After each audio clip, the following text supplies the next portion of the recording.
Nikki Haley has laid down the law. The Trump administration will no longer fund American-hating countries. Why on earth should we give money to people that hate us?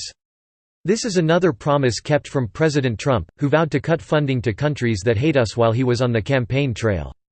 Daily Wire appearing with Bret Baier on Fox News Special Report on Wednesday, UN.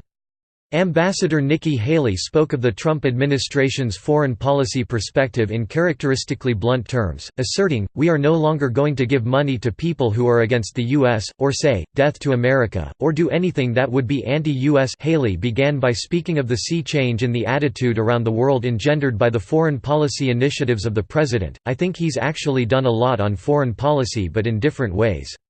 If you look at what he's done with North Korea, it's really led the international community to isolate North Korea to where they decide, they realize they have a decision to make.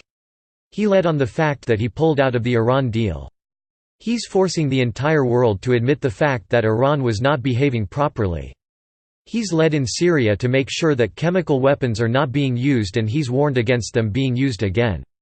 Haley then turned to Trump's attitude towards South American countries with an anti-American bent, asserting, "I think that if you look in the Western Hemisphere, which we've spent the last 2 weeks focused on, whether it is Venezuela or Nicaragua, the messages are being sent that we are not going to support dictators."